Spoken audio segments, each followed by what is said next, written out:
बीमार व्यक्ति तो धरती का भार है। आप कराहता कष्ट सहता है, दूसरों को सेवा में जुटाए रहकर उनका समय बिगाड़ता है, स्वयं दुखी रहता और दूसरों को दुख देता है। कुछ कमाना तो दूर, उल्टे दवा दारू में पथ्य, उपचार में अनावश्यक खर्च करके परिवार की अर्थव्यवस्था बिगाड़ता है, वातावरण में गंदगी और मनहूसी पैदा करता है।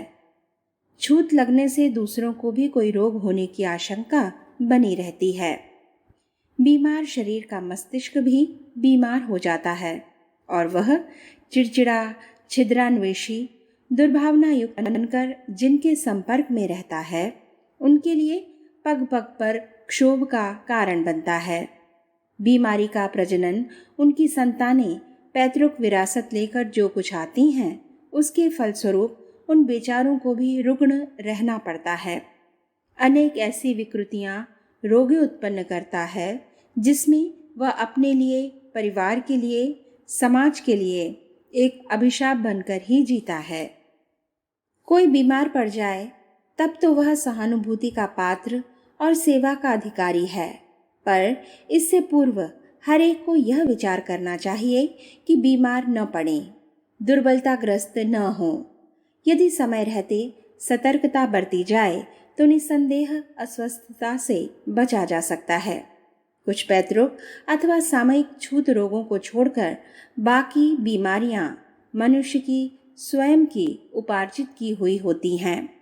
कोई भी संयमी और सतर्क प्रवृत्ति का मनुष्य उनसे बड़ी आसानी से बचा रह सकता है।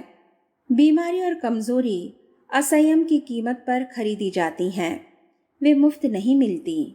यदि यह खरीद बंद कर दें तो वे जबरदस्ती गले नहीं पड़ सकती। बाजार में जाकर हम तरह तरह की चीजें खरीदते हैं, उनकी कीमत चुकाते हैं, तभी घर ला पाते हैं। बीमारियां भी ठीक इसी तरह की खरीदी जाने वाली वस्तु है, जिन्हें लोग बहुत पैसा और बहुत समय खर्च करके बहुत देर में खरीद पाते हैं। आहार के असंयम को ही लीजिए। तरह तरह के जायकेदार व्यंजन कितनी मेहनत से, कितना पैसा खर्च करके, कितनी देर में पकाए जाते हैं। आरोग्य शास्त्र की दृष्टि से यह व्यंजन बिल्कुल निकम्मे, बेहुदे, हानिकारक, कूड़े करकट की तरह हैं, पर चटोरापन के लालच में उन्हें आवश्यकता से बहुत अधिक मात्रा में खाया जाता है। कायदे से होना यह चाहिए था कि यह चीज़ें तुरंत ही हमें बीमार कर देती, पर प्रकृति इस मामले में ढीली पोली है। इन गुनाहों को इकट्ठे करती रहती है और तब कहीं बहुत देर में दंड व्यवस्था का उपक्रम जुटाती है।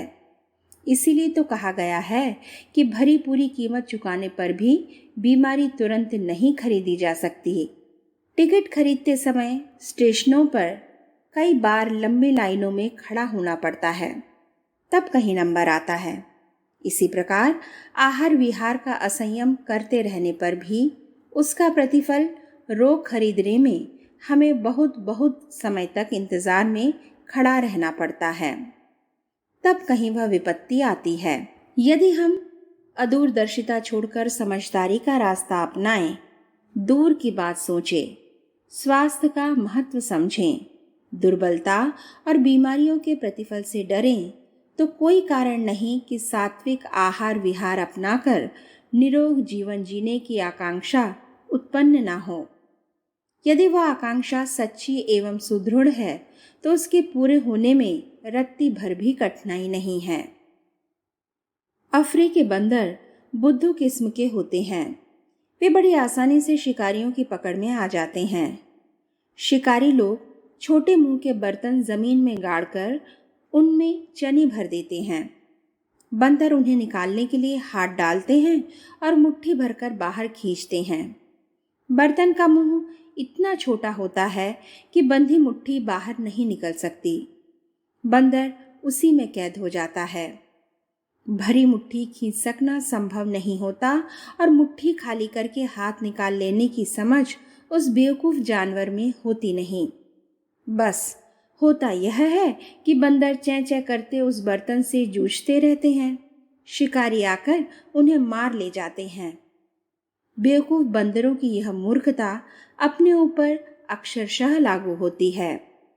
असंयम छोड़ते नहीं बनता। चटोरी जीभ सात्विक आहार के लिए रजामंद नहीं होती। अन्य इंद्रियां भी अपनी हरकतों से बाज नहीं आती। और उधर प्रकृति भी अपनी नीति असंयमी को रुग्णता के दंड में परिवर्तन नहीं करती। फलतः बंदर मारा जाता है। मनुष्य रोगों के कष्टों से कराह कराह कर सड़ता मरता रहता है। क्या इस स्थिति को बदला नहीं जा सकता? अपनी समझदारी का क्या पुनः निरीक्षण नहीं हो सकता? क्या अपनी आदतें बदली सुधारी नहीं जा सकती? अपना बदलना, अपना सुधारना, अपने को काबू में लाना यदि संभव हो तो यह निश्चित है कि अस्वस्थता संबंधी जिस व्यापक संकट में मनुष्य जाति बुरी तरह फंस गई है, उससे बड़ी सुगमता पूर्वक छुटकारा पाया जा सकता है। शारीरिक दुर्बलता को सशक्तता में बदला जा सकता है। बीमारियों से बिना हकीम डॉक्टरों की सहायता के छुटकारा पाया जा सकता है और वे सदा के लिए विदा हो सकती हैं। इसके लिए कोई बहुत बड़ा साहसिक कदम उठाने, तप करने, साधना सीखने या कष्ट उठाने की आवश्यकता नहीं। केवल इतना भर करना पड़ेगा कि अपने मस्तिष्क में आहार विहार संबंधी जो अशुद्ध मान्यताएं जड़ जमाए बैठी हैं, उन्हें ढूंढे और एक एक को गंदी चमगादड़ों की तरह बुहारी मार मार कर घर से बाहर कर दें।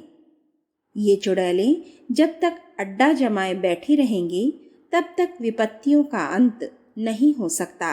आहार के संबंध में हमें कुछ स्वर्ण सूत्र स्मृति में ही नहीं वरन आस्था के क्षेत्र में प्रतिष्ठापित करने होंगे।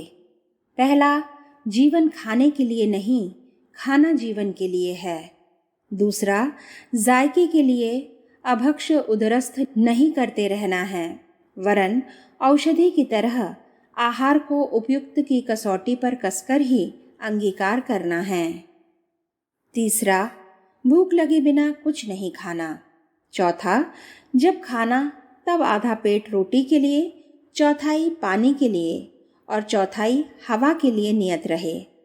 आधा नहीं तो 3/4 से ज्यादा पेट कभी न भरा जाए।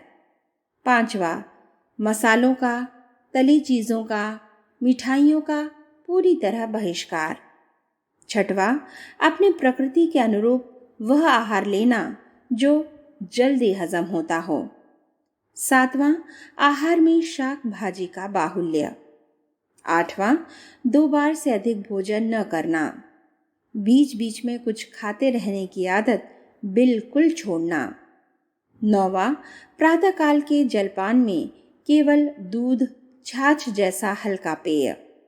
10वां, खूब चबाकर और प्रसन्नता की मनस्थिति में ईमानदारी की कमाई का भोजन करना। ये 10 सूत्र ऐसे हैं जिनका समावेश यदि आहार के साथ कर लिया जाए तो पेट खराब न होने पाएगा। जो खाया जाएगा ठीक तरह हजम हो जाएगा और उसमें शुद्ध रस सम बनेगा। इतनी भर व्यवस्था हो जाने से रोगों की जड़ कट सकती है। यह तथ्य सर्वविदित है कि समस्त बीमारियों की जड़ कब्ज है। जिसका पेट खराब होगा उसका अपच विष और सड़न में परिणत होकर सारे शरीर को विषैला बना देगा और वह विकृति जहां भी जम जाएगी वहीं बीमारी उत्पन्न कर देगी। बीमारियों के नाम और स्वरूप अनेक हो सकते हैं पर उनका मूल कारण और आधार एक ही है। अतएव यदि कब्ज से बचा जा सके तो आरोग्य संबंधी समस्या का प्रमुख आधार मिल सकता है। कब्ज से बचे रहना बीमारियों से बचे रहने की सबसे बड़ी गारंटी है। अस्वस्थ व्यक्ति कब्ज से पीछा छुड़ा ले तो उनकी बीमारियों का आधार नष्ट हो सकता है और वे खोए हुए स्वास्थ्य को पुनः प्राप्त कर सकते हैं। आहार संबंधी उपरोक्त 10 सूत्र अति सरल हैं, पर हैं वे अति कठिन भी। अति कठिन इसलिए कि हमारी मान्यता, विचार पद्धति और आदत जिस उल्टे ढांचे में ढल गई है, उसे बदलने के लिए जिस साहस और मनोबल की आवश्यकता होती है उसका प्रायः भारी अभाव पाया जाता है। जिसे सही मानते हैं उसे मजबूती से पकड़ें, जो गलत प्रतीत होता है उसे छोड़कर अलग करें। इतनी हिम्मत हर जीवित मनुष्य में होनी चाहिए। उन्हें मृतक नहीं तो अर्ध मृतक कहना चाहिए, जिनसे न अनुपयुक्त छोड़ते बनता है और न उपयुक्त को ग्रहण करने का साहस है। सूखे घास पात जिस तरह नदी प्रवाह में बहते चले जाते हैं, उसी तरह जो ढर्रा बहुत दिनों से चला आ रहा है, उसी में बहते चलने वाले बेजान मनुष्य अपने समाज में भरे पड़े हैं। ज्ञान की, विवेक की कोई बात इनकी समझ में नहीं आती। सुनकर पढ़कर जरा सी फुरफुरी तो मन में आती है। एक आशा आकांक्षा तो उठती है कि यदि ऐसा अपने से बन पड़ा होता तो अच्छा होता। पर जैसे ही पढ़ना सुनना बंद हुआ कि वह अभिलाषा भी शांत हो जाती है और ढर्रे का जीवन उसी पुरानी लकीर पर घसीट ले जाता है। हमारा तो एक दुर्भाग्य यह भी है कि कथा सुनने और कभी पढ़ने भर को पुण्य लाभ के लिए पर्याप्त मानने लगे हैं। सदुपदेशों को सुनना भर पर्याप्त है, इतने से ही स्वर्ग मुक्ति मिल जाती है। ऐसी मान्यता मनोवृत्ति जिन लोगों की हो, उनसे जीवन क्रम में परिवर्तन न चाहें, वह कितना ही सरल क्यों ना हो, कम ही संभलते हैं। इतने पर भी रास्ता और कोई नहीं। यह गांठ बांध लेने की बात है। यदि हम अपनी मान्यताएं और आदतें बदलने को तैयार नहीं, तो फिर अस्वस्थता की विभीषिका से छुटकारा पाने की आशा करना भी व्यर्थ है। पतन के गर्त में गिरते हुए पहिए की चाल क्रमशः तेज होती चली जाती है। हमारे कष्टों का क्रम निकट भविष्य में तीव्र से तीव्रतर ही बनता चला जाएगा। आज नहीं तो आज से हजारों वर्ष बाद जब कभी भी मनुष्य को अपने स्वास्थ्य संकट से छुटकारा पाने की तीव्र आवश्यकता अनुभव होगी और उत्कृष्ट अभिलाषा जगेगी, तब उसे इच्छा अथवा अनिच्छा से संयम का मंत्र सीखना होगा। असंयम भरी रीति नीति का परित्याग करना होगा। आहार संबंधी सुधार के साथ साथ विहार संबंधी मान्यताएं भी बदलनी होंगी। ब्रह्मचर्य को प्रधानता देनी होगी।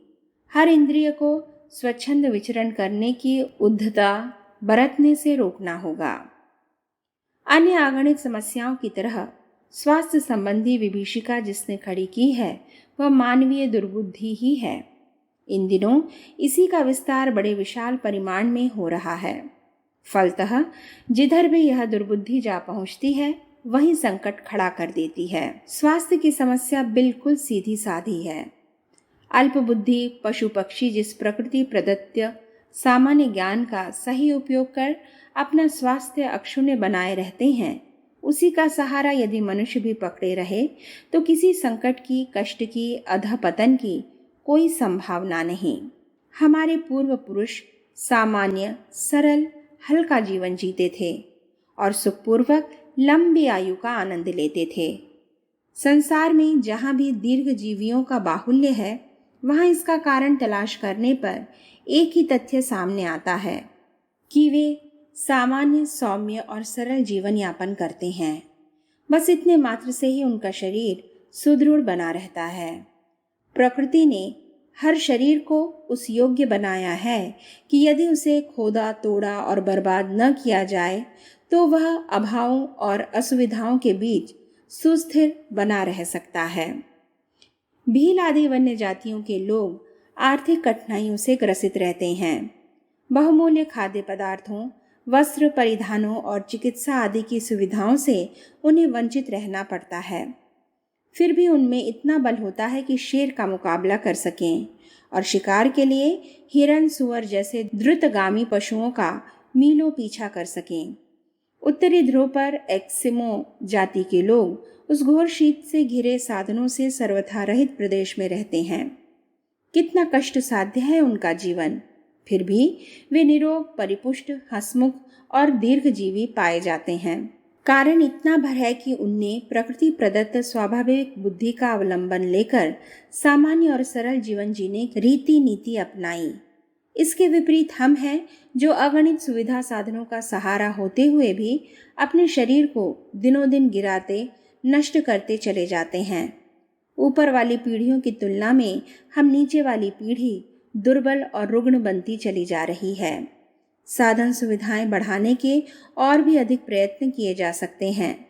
पौष्टिक भोजन, आराम, विश्राम, दवा दारू जैसे साधनों का बढ़ाया जाना बुरा नहीं, पर यह ध्यान रखना चाहिए कि केवल इन्हीं के सहारे हमारी स्वास्थ्य समस्या का समाधान संभव नहीं। यदि ऐसा हो सका होता तो धनी, अमीर और बड़े आदमी सभी निरोग, पहलवान जैसे परिपुष्ट दिखाई पड़ते और अभावग्रस्त गरीब मजदूर लोग दुर्बल एवं रुग्ण पाए जाते। पर होता उससे ठीक उल्टा है। अमीरों की तुलना में गरीबों की शारीरिक स्थिति कहीं अच्छी पाई जाती है।